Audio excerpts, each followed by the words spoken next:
सुनने वाले सारे भाइयों बहनों और छोटे बड़े सबको मेरी राम राम। आज मैं आपके लिए लेकर आई हूँ आस माता की कहानी। आस का व्रत फागुन उतरते की एकम से लेकर अष्टमी तक किसी भी दिन अच्छा वार देख के किया जाता है। व्रत करके सुबह कहानी सुनकर एक पट्टे पर जल का लोटा रख लेते हैं।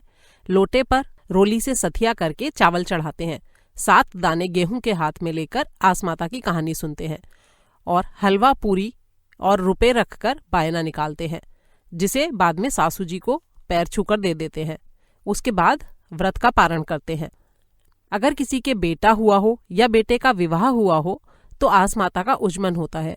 इसमें 7 जगह 4-4 पूड़ी और हलवा रखकर उसके ऊपर 2 साड़ी और रुपए रखकर हाथ फेरकर सासू जी को दे देते हैं। और अब सुनते हैं आस माता की कहानी। कहानी सुनने से पहले हमेशा की तरह एक छोटी सी रिक्वेस्ट, अगर आपने मेरे चैनल को अभी तक सब्सक्राइब नहीं किया है तो प्लीज़ इसे सब्सक्राइब करें, दोस्तों और परिवार वालों के साथ शेयर करें और घंटी वाला बटन दबाना ना भूलें ताकि आने वाले हर नए वीडियो की नोटिफिकेशन पहले ही आपको मिल जाए। तो आइए कहानी शुरू करते हैं, पहले हिंदी में और फिर मारवाड़ी में। आस माता की कहानी। एक बड़ा ही चतुर जुआरी था। उसका नाम था आसलिया। वो जुआ खेलता और उसे ये आदत थी कि चाहे वो हारे या जीते, ब्राह्मण को जरूर जिमाता था। एक दिन उसकी भाभियां बोली कि तुम तो हारो या जीतो दोनों का ब्राह्मण जिमाते हो, ऐसे कब तक चलेगा? ऐसे तो तुम घर का सारा धन लुटा दोगे। ऐसा कहकर उन्होंने उसे घर से निकाल दिया। वो घर से निकलकर एक दूसरे शहर में चला गया और आस माता की पूजा करने बैठ गया। सारे शहर में ये खबर फैल गई कि जुए का एक बहुत अच्छा खिलाड़ी आया है। उसकी तारीफ सुनकर वहां का राजा भी उससे खेलने के लिए आया। खेलते खेलते राजा जुए में अपना सारा राजपाट हार गया। अब आसलिया राजा बन गया और राज करने लगा। उधर उसकी भाभियों के घर में अन्न की भी कमी पड़ गई, इसलिए वो उसे ढूंढने के लिए निकल पड़े। कई दिन इधर उधर भटकते भटकते वो उस शहर में पहुंच गए जहां पर आसलिया राजा बनकर राज कर रहा था। वहां उन्होंने लोगों से सुना कि एक आदमी जुए में राजा से सारा राजपाट जीत गया है। तब वो उसे देखने के लिए गए। वहां उसकी माँ ने कहा कि मेरा बेटा भी यहीं पर जुआ खेलता है, हमने उसे घर से निकाल दिया था, न जाने अब वो किस हाल में होगा। वो बोला, माताजी, मैं ही तुम्हारा बेटा हूँ, तुम्हारी करनी तुम्हारे साथ, मेरी करनी मेरे साथ। तब उन लोगों ने अपने शहर जाकर आस माता का उद्यापन कराया और फिर वो सुख से रहने लगे। हे आस माता, जैसा आसलिए बावलिए को राजपाट दिया वैसा सबको देना, कहते सुनते हुंकारा भरते अपने सारे परिवार को देना, हमें भी देना।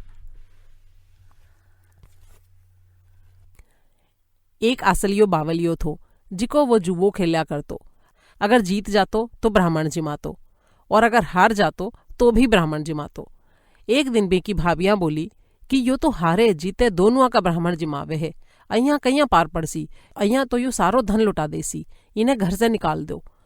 सारी भाभियां मिलकर आसलिया ने घर से निकाल दियो।